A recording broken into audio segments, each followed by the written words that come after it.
àwọn bàbá wa tafsir bàbá Sheikh Yusuf mo fi tọ̀wọ̀tọ̀wọ̀ dárúkọ yín ọlọ́mọṣà jẹ́ pẹ́ fún wa o. Àmín. mo kí àwọn bàbá wa lẹ́gbẹ̀ẹ́ wọn àwọn bàbá wa ẹni ọlá ẹni ọlà ẹni yìí àwọn bàbá wa Sheikh Ayub adamallahu hayata lẹ́gbẹ̀ẹ́ wọn bákan náà lápá ọ̀tún wọn mo kí àwọn bàbá wa tán jókòó tì wọ́n àwọn bàbá wa àfáàgbà ní orílẹ̀ tá a wà yìí ọlọ́mọṣà jẹ́ àríyìn pẹ́ o. Àmín. mo kí àwọn mashayikh lẹ́gbẹ̀ẹ́ wọn bákan náà ẹ dákun gbogbo yín pátápátá lọ́wọ́ ọba kí ọlọ́wọ́ bá wa kí yín jù bá ń lọ. Àmín. mo kí àwọn bàbá ìmáàmù àgbà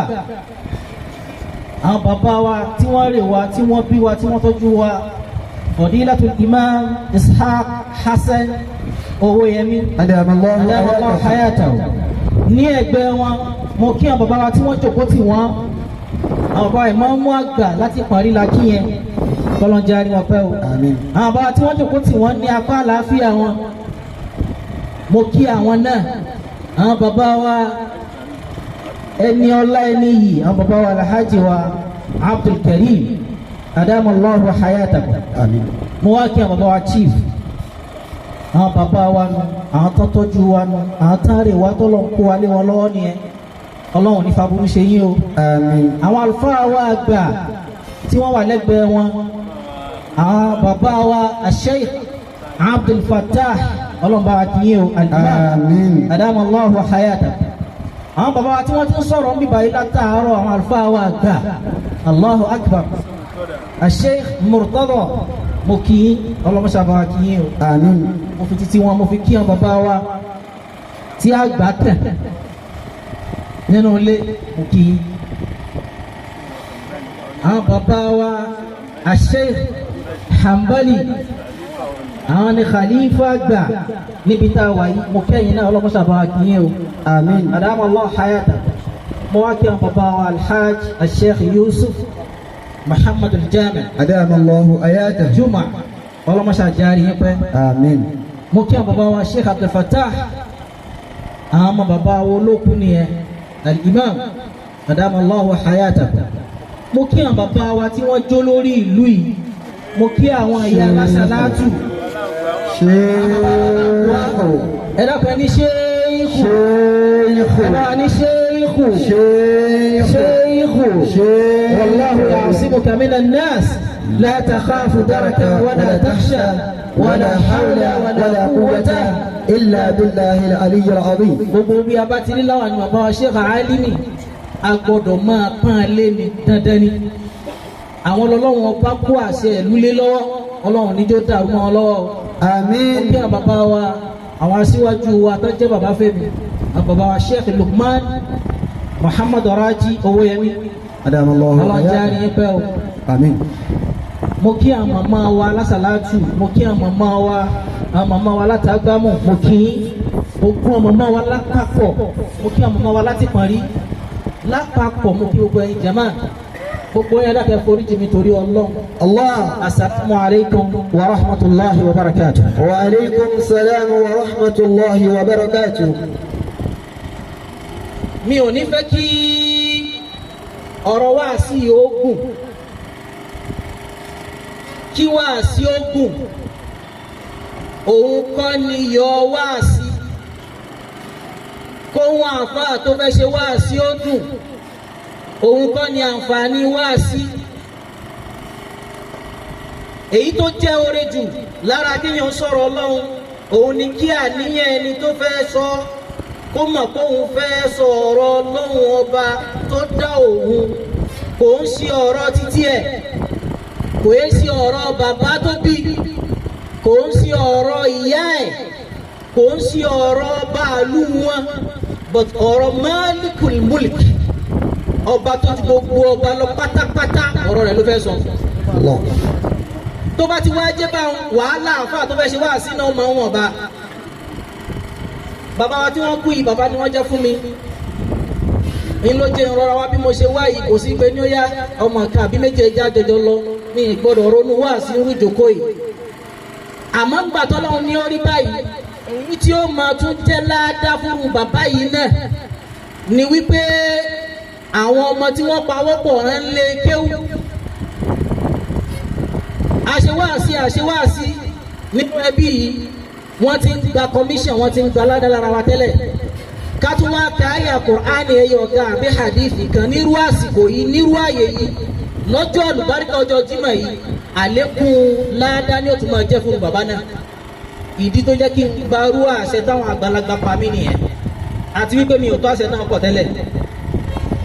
tó bá wá rí bẹ́ẹ̀ yóò dáa ká lọ mọ̀ wípé Ọlọ́run ló sọ fún wa pélé ayé ilé asán òun ló sọ fún wa pélé ayé ilé èrè kódà tún sọ fún wa pélé ayé àdá òní ẹ jẹ́ ká hùwà rere ẹ jẹ́ ká hùwà rere ẹ jẹ́ ká hùwà rere ẹ jẹ́ kí a hùwà rere. níbo lọ́lọ́run ti sọ fún wa pé ilé ayé ilé asán níbo lọ́lọ́run ti sọ fún wa pé ilé ayé ilé èrè a gbọ́dọ̀ wí ntọ́lọ́run ọba ò wí kódà ànábì lẹ́ni tó bá wí tóun ò wí sallallahu alayhi wa sallam. ó tọ́jú àpótí tó dáa tó yáyì tó fáìn kó gbé e lọ́wọ́ látàyè tí ó fi dògbò nù náà jahannama bóòlù ẹni tó bá sọ ntọ́lọ́run ọba ò wá sọ òótọ́ ni Ọlọ́run sọ fún wa ó ní ilé ayé ilé èrè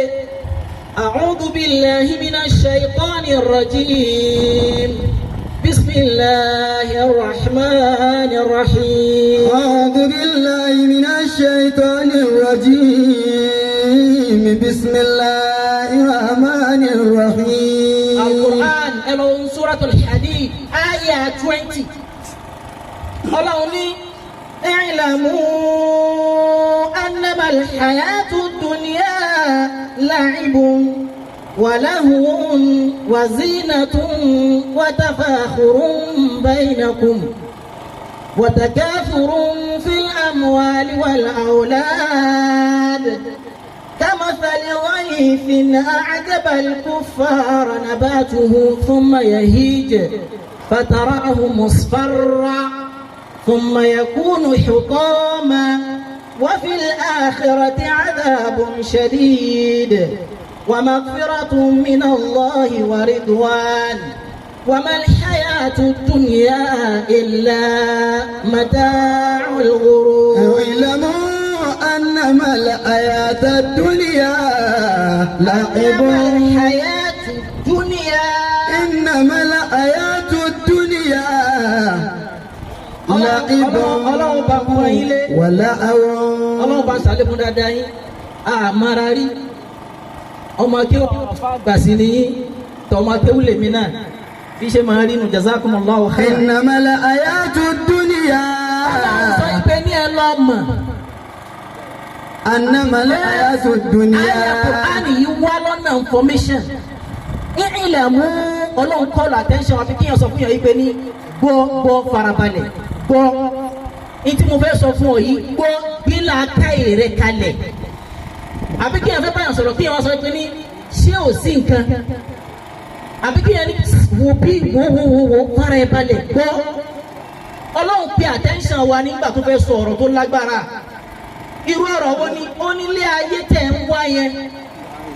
ilé ayé tá à ń jà sí ìmáàmù ilé ayé tá à ń jà sí mágàjí ilé ayé tá à ń jà sálàǹgùá ilé ayé tá à ń jà sí èmi ló kàn làìbùn ẹ máa ṣe ní erémọdé ẹ wo ọmọ kékeré tí o bá jọ ọmọ 2-3 years lọ tó bá gbé sí bíyèsí yóò máa ṣeré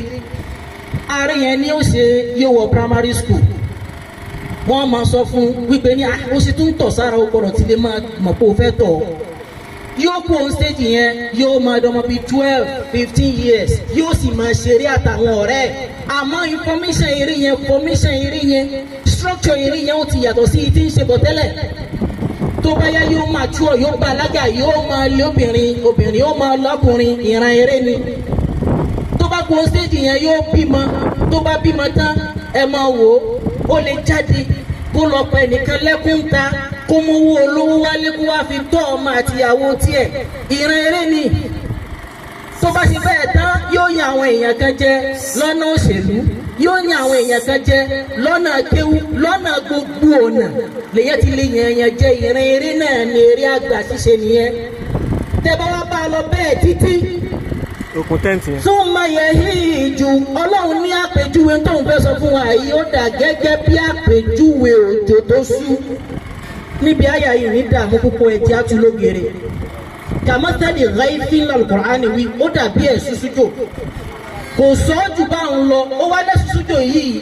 yóò máa wo àwọn àgbẹ̀ yóò máa jọ àwọn èèyàn lójú ṣúṣújò ṣe ní jọ àgbẹ̀ lójú tí ó mọ̀ bóyá yóò rọ̀ àbí ò ní rọ̀ ìtumọ̀ rẹ̀ ni pé gẹ́rẹ́sù tí ń ṣẹ̀ ṣúṣújò ń bẹ̀ ẹ̀ṣújò kọ́ lọ́wọ́ mi ìtọ́mìnì ní irúgbìn ilẹ̀ tẹ́ ẹ̀kọ́ tẹ́ gbé ṣíṣú yẹn wá fine example ọmọ ènìyàn nìyẹn tẹ́ ẹ bá wo skin irú mi yìí at my age yóò yàtọ̀ sí ọmọ tó wà ní 15 tí ẹ ó jọ̀lọ̀ ju tèmi lọ ìyá tó bí èmi bàbá tó bí èmi ọmọ ṣe bá rí pé ó hands ó ti tó ìgbà tí làákàyè rẹ̀ gbé awọ tèmi ó sì ti bẹ̀rẹ̀ sí máa tick tẹ́ ẹ bá wo tí wọ́n bàbá Alhaji Yusuf yìí tí wọ́n ti bẹ̀rẹ̀ sí máa hun jọ at his age tẹ́ ẹ bá wo tí wọ́n bàbá Ìmáàmù Buhari yóò tún ti gbójú tí wọ́n lọ sọmọ yẹn híjù yóò beautiful yóò normal yóò fine stage kanu ayé ni at 40 at 30 at 20 45 50 pàtàkì ọ̀rọ̀ ìṣòro tó bá yá ẹwà rí yóò wá máa change ewé bí igi yìí yóò máa di ewé yóò máa di colour yóò máa di yellow yẹn yóò wá máa wà yellowish yóò máa lọlẹ̀ díẹ̀díẹ̀ bí ìgbà pé wọ́n ń yínná lọlẹ̀ yóò máa lọ àsìkò yẹn ni ó máa pariwo pain ní joint rẹ ó máa rí irun funfun nírùngbọ̀n rẹ ó máa fi li pé ojú rẹ ò rí na dáadáa bí ti tẹ́lẹ̀ mọ́ àlàáfíà ó máa lọlẹ̀ díẹ̀díẹ̀. Zuma yakunu tamam. tó bá wá yá a wá bá a débi tí bàbá wa yìí bá a pín sí ẹni ọlọ́run bá lẹ́mí rẹ̀ ogun bíi tiwọn èèyàn mi ó tètè kú bí ọ̀fọ̀ tó ṣe gbogbo wa nù lọ́rin Justice Hasan Akabi Vice Chancellor Kwara State University pé èèyàn máa ń sáré àtẹ́m bí èèyàn máa ń sáré di nǹkan láyé ọlọ́run ní kó tètè di at very early age. Sọmọ yẹn yí ní bá náà yẹ kó òótọ́ ọmọ ẹlòmíì ó kú nírú èjì yẹn ẹlòmíì ó ti kú bìfọ́ ọgbà yẹn ẹlòmíì inú ó lo 110 bí bàbá wa yìí láyé òun ó wà á kú. Wa fil akhirati azabun shadidun. Ibi tá a fi múra ní pé ní ẹ jẹ́ ká hùwà rẹ̀ ìdí yẹn ni wípé fil akhirati ní àlùkìyámà méjì lọ́lọ́run pípẹ́ kalẹ̀ azabun shadid ọlọ́run yẹn sábà gbé ìyà síwájú níbi àyà yìí ìyà lọ́lọ́run gbé síwájú nítorí wípé ní ń pè wá lákìyèsí pé wàhálà wa nípa ayé ti pọ̀ jù. Àdábù shadid. Wa fil akhirati azabun shadid. Wa maghfiratun min Allahi wa ridwan. Ìkẹ́sì ń bẹ lọ́dọ̀ Ọlọ́run. Ẹ wá jẹ́ àdúró bí tá a dé yìí. Níta ti dún bẹ̀ ní wípé bàbá wa tán kù yìí. Èmi mọ̀ wọ́n kékeré. Àmọ́ mo kàn mọ̀ wọ́n ní fámílì Aláàjì Owóyẹmí kékeré tí mo ń sọ yíyé sí pàtàkì Aláàjì Owóyẹmí wà láyé o èmi ò gbọ́njúmọ̀ Aláàjì Owóyẹmí. Àmọ́ nígbà tí mo wà lọ́dọ̀ àwọn màmá wa àwọn Alhaja wa Hannatu ọlọ́mọsá bá ń foríjì wọn. Àmín. Àwọn bàbá wa yìí wọ́n jẹ́ ẹ̀dá tí a lè mú wá sí tí ọ̀rọ̀ gbésí ayé wa sì lè dá látara bá sí gbé ayé wọn. Lọ́nà wípé bàbá wa Alhaj Muhammad Raji Owóyẹmí nínú àwọn ọ̀rọ̀ tá a gbọ́ tí èyí sọ̀nà kan rìwáyà mùtàwátìrà ni èyí tó fẹsẹ̀ rinlẹ̀ èyàn lè pàtàn fún yàn kí tàtọ̀ ọgbà nǹkan ní pé kó jẹ́ pé wọ́n nìkan lọ sọ̀rọ̀ yìí àmọ́ nǹkan yẹn mẹ́ni yìí à ń suspect ìtàn yẹn àmọ́ tá a bá gbọ́ ìtàn yẹn lọ́rọ̀ èèyàn bíi 4-5 nínú research táwọn bá ká a mọ̀ pé ọ̀rọ̀ yìí ọ̀rọ̀ bẹ́ẹ̀ ni. Alhaji Owóyẹmí àti ta àti inú ilé àtẹ̀gàn àti ìbùkún ni ayé sọ pé ní ire ni wọ́n. Ọlọ́run ọba Allah subhanahu wa ta'ala sì ní kán rí ayé lò ní lílo ayé dáadáa. Wọ́n wá so ẹbí yẹn pọ̀ níbi tí ó jẹ́ sí wípé téèyàn ò bá múra tí irú wọn bá lọ àti ṣe irú iṣẹ́ yẹn máa ń le lẹ́yìn irú wọn. Alhaji Owóyẹmí ò lè rí irú iṣẹ́ òní ṣe ẹjùkọ́. Wọ́n lè rí irú iṣẹ́ òní ṣe àwọn Alhaji Owóyẹmí nítorí wípé nígbà tí khilafa kẹ Usman ọkà Ali radiyallahu ta'ala anhu tí wàhálà wá pọ̀ tí eléyìí ó sọ pé kí ní rí báyìí títọ̀ wọn ní kí ní rí báyìí wọ́n wá ń fi Sayyidina Ali pé nígbà tí Abubakar ń bẹ́ẹ̀ ó rí kí ní yìí ṣe ìgbà tí Umaru ń bẹ́ẹ̀ ó rí ṣe ìgbọ́kàn Usman kí ló dé tí ò dórí ìjẹ́ tí wọ́n láti pọ̀ tó báyìí ó ní ẹsẹ̀ bí mi ẹ̀bí ẹ̀yìn tẹ́ ń bí mi béèrè yìí ni nígbà tí àwọn ń bẹ láyé tí Abubakar ń bẹ àtẹ̀mí àti Umaru àti Usman lákùn nígbà tí Umaru ń bẹ láyé àtẹ̀mí àti Usman lákùn nígbà tí Usman ń bẹ láyé àtẹ̀mí àtọ́ sàhábà tó kù lákùn nígbà tó kù èmi ẹ̀yin tó yẹ kún ẹ fún èmi lẹ́ẹ̀dá ẹ̀yin lẹ́kọ̀ọ́ bí ìdásí mi tó fi rí bó ṣe rí. Alhaji Owóyẹmí ò lè dágbé sí ayé yẹn ṣe bí ẹ bá ṣe ipe ní àwọn tí wọ́n ń bẹ nígbà náà jẹ́ irú wọn ìkan gbòógì inú irú wọn ni bàbá tó ń lọ yìí. wa mal hayatud dunya illa mata'ul ghurur. Èèyàn wá free láti dayérú èèyàn free láti bẹ̀bí jẹ́ èèyàn free láti ṣe tó bá wù. Èèyàn wòye tí àwọn onísúnnà àwọn àlùfáà kan tó ti súnnà nábì ní tí wọ́n máa ń sọ ni pé wọ́n ní sẹ́ rí ẹ̀yin tẹ́lẹ̀ ní ṣe súnnà nábì ọjọ́ kú òun ni àlàyé òun lòun gbìfọ̀ láàrin àwa àti yín. Ìtumọ̀ rẹ̀ ni wípé ní tí ẹ bá kú tí a bá kú bí ẹ̀yin wá ó ṣe rí òun ni ó máa ṣàlàyé ní tó bá wù yín ẹ̀ ṣe ànífọ́sí. Tí bàbá yìí bá bímọ tó bá jùrú bàbá wa Sheikh Yusuf lọ tó bá bẹ̀rù mọ́ tó bá jùrú àwọn bàbá wa lọ tó bímọ tó jùrú àwọn Abdul Fattah lọ tí wọ́n bímọ tó jùrú àwọn àǹtí wa lọ wàláhì tí wọ́n bá jẹ́ bàbá kú wọn ò ní lè wọ bí ìwà lọ́jọ́ ìní. Tí ọba mú wá sí lára arú àwọn ẹni yìí tó lọ tí wọ́n bá ọ sọ̀rọ̀ nínú ẹbí rẹ ìpè ní má dẹbírù má dojú lọ́mọ ọlọ́mọ má gbọmọ ọlọ́mọ má pàyàwó ìyàwó má pàyàwó tiẹ̀ náà má pọkọ lọ́kọ tó takú wípé láfikọ́ ọba ẹbí ìkànnì kọ́ dàrú bí ẹ̀yìn rẹ̀ ó ṣe rí lọ́n là kalẹ̀ kò sí jàmbẹ́ kò ní wàhálà nú rárá gbígbésí ayé èèyàn bá ṣe rí iná ni ó máa ju ìbálòpọ̀ rẹ̀ ó ṣe rí lọ́pọ̀lọpọ̀ gbà. Bàbá wa tí wọ́n lọ yìí kò sínú màláfù wọn kò sínú sìjìlù wọn kò sínú káàdì tẹ́nìkan lè mú ìkọ̀rọ̀ pé wọ́n bẹ̀bí jẹ́.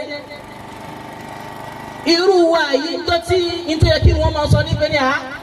extended family la jẹ́ nígbà tí wọ́n Alhaji Owóyẹmí àti àwọn tí wọ́n jọ ń fa òun ti kú kò yẹ káwa àti wọ́n tún lè jọ láṣepọ̀ mọ́. Àmọ́ wọ́n dúró tó fi di last day tí wọ́n kú ni ìpè nìkan náà gbogbo ẹ̀. Gbogbo ẹni tí ó bá pa ìtàn àwọn títàn sojú wọn ni mo béèrè nọ́mbà àwọn lọ́wọ́ yín jọ̀kan mo ní ń wá tàǹkà ṣe é rántí. Tí ẹ bá béèrè ìtàn lọ́wọ́ owó àwọn eléyìí wọ́n sọ fún ọ pé eléyìí tó ń béèrè yìí ọ̀ nídìí rẹ̀ torí mọ̀ pé yóò dẹbi rú wọn nípa fún ọ. Ìwọ tó ń pa ìtàn tí ò dáa fún àwọn ọmọ rẹ̀ nítorí ìjà ìwọ náà ń kọ́ ni ọ̀n lakatu ni ọ̀n design lẹ́lẹ̀ ní bátìbọ̀ tán rẹ̀ ó ṣe rí lọ dúwe o kò lé rárá kò níjà nú kò ní fàǹfà nú kádàrá Ọlọ́run nǹkan ẹyọ kan lèyẹn lè ṣe bẹ́ẹ̀ ìtọ́sí bẹ́ẹ̀ náà ni pé ọ̀ọ́kàn gbìyànjú ó wàá sórí ikú lára kádàrá Ọlọ́run tọ́lọ́run ní ilẹ̀ yìí mo jogún ẹ̀ fún Ibrahim for example ọ̀wá ní láyé àwa là ń lò lẹ̀ yìí lọ́wọ́ mọ́gàjì ń bì ọ̀ ní lò lẹ̀ ń bì wá bí tó ti lò lẹ̀ lọ kò sí síbòmí tí ó ti lò lẹ̀ èyí tọ́lọ́wọ́n bá fi pọ́n ọ lé jù tọ́lọ́wọ́n bá fẹ́ kàrámọ́ ẹ̀yàn tí ó pọ́n ọ lé òun ni bí tọ́lọ́wọ́n tí ó ti jáde láyé kó tó lò lẹ̀ torí yóò lò. وما الحياة الدنيا إلا متاع الغرور. nínú kádàrá ọlọ́run ní ìgbà rẹ̀ ní Malaysia táwọn ń gbé àpẹnìkan ní Anwar Ibrahim Allahu Akbar. Allahu Akbar. yunifásitì tẹ́mi lọ lọ́hùn lòun náà lọ bọ̀ àwọn ò lè bá wọn 1978 náà ti kọjá mbẹ́. Anwar Ibrahim ó wá jẹ́ student leaders nínú àwọn student leaders ó ní student president nígbà yẹn ó wá ní action tó lágbára ó lead the protest gbogbo ẹ̀. then prime minister wa pèpè wá ọmọ owó lọ́mọ yẹn wọ́n fa our politics ó jẹ́ minister of finance minister of education minister of igba ó di deputy prime minister àmọ́ kò fẹ́ yẹn jẹ́ kò sì fẹ́ corruption ó wá rí pé bí sípò wọ̀nyí ṣe ń bá bọ̀ yìí ní agbára bá ṣe ru ẹjọ́ mọ́ lọ́rùn nù Sodomi wọ́n ní kó bọ́kùnrin sùn ó dẹ̀ yóò against òfin ìlú wọn wọ́n bá sẹ́ńtẹ́sẹ̀ sí ẹ̀wọ̀n ọdún 11 wọ́n fa kéèsì yẹn wọ́n kọ́kọ́ fáyà rẹ̀ kò ní inú ìjọba 1998 gbà tó di 1999 wọ́n dájọ́ fún ó lọ sẹ́wọ̀n ó wá lọ sẹ́wọ̀n yẹn ó wá náwó sókè báyìí ó wá ní see you soon kò sunkún ó dẹ̀ lọ́mọ kékeré obìnrin àwọn ọmọ rẹ̀ tọ́já síwájú obìnrin ni ọmọ yẹn wá ń juwọ́ sí báyìí lábẹ́ ìtòjọ bóyá bíi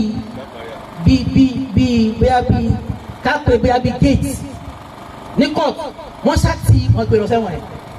nígbà tó yá ó ṣe yín tó jáde wọ́n tún kéèsì yẹn rò another one wọ́n tún fire rẹ̀ another 5 years àwa ti wà Malaysia yìí ń sojú wa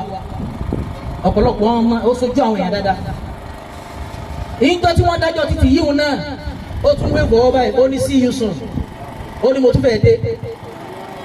ẹlẹ́ẹ̀kejì yẹn wá ní tó bá fi lè sáàbù ẹ̀wọ̀n yẹn tán ó ti bà ìjẹ́ ọmọlúàbí ẹ̀jẹ̀ kò lè jẹ oyè nùlú yẹn mọ́ ẹni tí wọ́n ń ṣe tó wá ní gbogbo bá ṣe ń ṣègbésí ayé ẹ̀ lọ sọ́tún ṣe sósì yìí tó jọ̀gá rẹ̀ ó ti di kó náà ti dàgbà èèyàn dáadáa sí ni òun ló tún Malaysia ṣe bó ṣe rí yẹn bí ilẹ̀ yìí lòun náà rí tẹ́lẹ̀ òun àti Buhari wà yìí náà jọjọ́ rẹ̀ tọ́jọ́ bẹ́ẹ̀ ṣe nígbà tọ̀hún ọ̀rẹ́ ni wọ́n di sẹ́nà nígbà tó wá wo bó ṣe rí yẹn ó wá rí pé òun náà kò dàbí agbára rẹ̀ ò dàbí tíjọ́ ọmọ gbogbo agbára ní mọ́ ń gbó ó wá rí pé òun ní ìdí rẹ̀ tó ráhùn yẹn fẹ́ràn Anwar bó ṣe tọrọ lọ́wọ́ ọba àlùnú pé ká dákun kí wọ́n rìlíìsì ẹ̀ lẹ́wọ̀n ká má jò lọ́dún yẹn pé torí tó bá fi lè lò ó pé kò ní lè kọ̀ǹtẹ́sì mọ́ kò lè jóye mọ́ àmọ́ wọn ò fẹ́ kó jóye wọn ó kàn fẹ́ kó jáde káwọn jọ dẹgbẹ́ pọ̀ kán bá lè dìbìtì ẹni tí ń ṣèjọba lọ́wọ́ ó jáde lẹ́wọ̀n nígbà tó jáde lẹ́wọ̀n wọ́n jọ dìbìtì ẹni tí ń incumbent prime minister wọ́n lè kú bẹ́ẹ̀ prime minister òun náà tún ti wà lẹ́wọ̀n báyìí o wọ́n wá sí election wọn níbi ẹbí 4-5 days ago láàrin ọdún mẹ́rin kò ṣẹlẹ̀ Malaysia ó jẹ́ sí pé ní prime minister mẹ́rin ìlú tí prime minister mọ́ wọn bẹ̀ fún bí 20 years ni wọ́n ní fọkànbalẹ̀ gan nígbà tí Ọlọ́run bó ṣe bí ṣe ń ṣe ọkùnrin bá win election Anwar nígbà tó win election àmọ́ títí wọn òjò ti wà yẹn majority ló need ó gbọ́dọ̀ win ní bó bá jẹ́ sí pé ní bóyá 10 ìbálá ní gbogbo ẹ̀rọ tó dìbò ó gbọ́dọ̀ win ní bí 8 àbí 7% kò tó bẹ́ẹ̀ àwọn èèyàn wá dì mọ́ wọ́n wá pawọ́pọ̀ wọ́n sátù lánàá yìí náà yẹn ní prime minister. وما الحياة الدنيا إلا متاع الغرور. ọkùnrin táwọn sọ tó jẹ́ ọ̀gá rẹ̀ yìí ó contest election pálíámẹ́ǹtì ẹ̀ tí ó fi máa jẹ́ ìpè ní ìkan nínú àwọn tó wà ní House of Rep ó lose kò ní bá wọn sí pálíámẹ́ǹtì ó wá di látàná tí ọba Malaysia ti yàn án ìpè ní wọ́n la yàn Anwar la yàn wọ́n wá yàn látàná yẹn wá ní láàárọ̀ yìí òun náà bá sọ ìpè ní I congratulate Anwar and all the best. ilẹ̀ Malaysia yẹn ó wà nù kádàrá ìpè ní ẹ̀fẹ́ ẹ̀kọ́ Anwar ó ṣèjọba àmọ́ kò bá ti ṣe é pẹ́ tó bá ṣe ń gbà yẹn yóò máa bu sáàkì yóò máa bu ọlá sí ọ̀gá rẹ̀ jọ̀hún ni yóò máa pọ́nlé yóò máa kàákún àmọ́ nísìnyí godfatherism àwa la wà ń bẹ̀ á kọ̀rọ̀ mọ́ lẹ́nu ni ọ̀ọ́ni ṣe irú àwọn bàbá yìí ò ṣe ló jẹ́rú wá wá tí wọ́n irú yóò fẹ́ jọ̀rọ̀ jọni lójú ìjọni lójú kọ́ mo lánàá alánà ìwé kí sí Nàìjíríà àná alánà ìwé kí sí Nàìjíríà àmójúdi invitation tó ní ọ̀rọ̀ ìjẹ́ ilé ọba àlọ́ nínú gbogbo tó bá ti tàwọn aláǹkó àtọ́jọ́ kó yìí ó ti kan ilé ọba ọ̀ sọ́gbọ́dọ̀ lọ ọgbọ́dọ̀ kọ́ wá ṣe wá síbẹ̀ lọ́la náà ni ló jẹ́ suspend trip mi irú wa kìí ṣe ti fáàrí kódà tá a bá níbi tá a lọ á sọ fún yàrá bísí wàláhì làzim ọ̀tọ̀ ní fáàrí ọ̀tọ̀ ló tọrọ o téèyàn ò bá wúlò àní débẹ̀ bàbá yìí ò bẹ bí jẹ́ bẹ̀rẹ̀ lórí bọ̀dá wa àwọn bọ̀dá wa ṣẹ́fìn mo ti rí wọn sí yóò tó 20 years ẹni mélòó lọ́jọ́ orí mi ti ń ga 20 years àmọ́ tó bẹ̀ tí mo ti rí wọn wàláhì làzim bẹ́ẹ̀ bá ṣe ṣe ẹ̀yìn níjọ́ tó bá kan èmi ó ṣe káwọn bá wa yìí tó bá kan ẹ̀yìn náà tí àwọn èèyàn nínú ẹbí yín ó lè wá bí òkú yín dọwọ́ yín ẹ̀yin fámílì Owóyẹmí bẹ́ẹ̀ bá ṣe ṣe ẹ̀yìn tí bákan la jẹ́ bákan la àjẹ́ oníwọ̀n bàbá ṣe tán mọ́ tí òfin ní máa sí torí àwọn bàbá yóò lálẹ́ bẹ́ẹ̀ torí tó bá lọ bẹ́ẹ̀ àwọn tán bá lóye tán bá lọ́pọlọ tán mọ ọ̀rọ̀ owó wọn ní bá yín sọ̀rọ̀ àmọ́ wọn ní débi ògùn yín báà débẹ̀ ẹlòmí ó wà á kódà ní tó jù wọn lọ ó wà á àmọ́ àgbàlagbà kan ní ó jẹ́ ọlọ́lá ó jẹ́ olówó ó wá jòkó nígbà tó jòkó àwọn ọlọ́lá tó lọ báyìí àwọn olówó tó lọ báyìí wọ́n lé 500 àwọn èèyàn nínú Nàìjíríà gbogbo bá ṣe ń dára ìwọ̀n sunkún wọn ni aláàtì kí ló dé ó ní ẹ̀ ó dàbí pọ́lọ̀ ń kẹ́mi ni àmọ́ lọ́wọ́ ò kẹ́mi ó wà láì lọ́wọ́ kẹ́mi wọ́n ní kí lẹ tún fẹ́ gọ́gbọ̀n ló rán èèyàn wá gbà tí ò ráyè ọba àlù bẹ́ẹ̀ bí àwọn ọba alaka kí ló dé ó ní gbogbo àwọn tó ń jókòó yàrá àta ni wọn kò sẹ́bí mi ń bẹ̀. Allahu Akbar. ó lè dá tàbí ọba ti dá mú ilé ọ iṣẹ́ yẹn rẹ tún ilé rẹ ṣe àkọ́kọ́ nù. wà á ń bẹ̀rẹ̀ àṣírà dákàlẹ̀ àkàràbí èyí tí ń wí yìí sọ̀rọ̀ bàbá mi ọ̀rọ̀ Ọlọ́run ni má fi wò mí níwò kú ọ̀rọ̀ yẹn ni ó lò. kò sí ẹni tó lè kọ àyà tí ó kẹ́yìn o inú ilé wa sì ni tó máa rí báyìí lọ kò sí agbára ẹni tó ká ẹ wọ àwọn aláǹgó àtà náà ẹ wọ àmọ́mù tà náà ẹ wọ ọmọgàjì tà náà ẹ wọ àwọn ọba tà náà wọ́n ti gbé kú òun lé àìmọye àwọn èèyàn míì kò sì tún lè délé wọn mọ́ láíláí.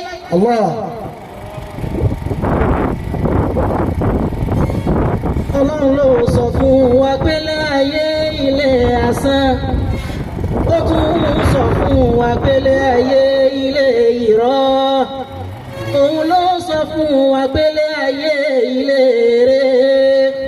kódà ó sọ fún wa pé láyé àdáwò ni ẹ jẹ́ ká hùwà rere ẹ jẹ́ ká hùwà rere. Assalamu alaikum wa rahmatullahi wa barakatuh.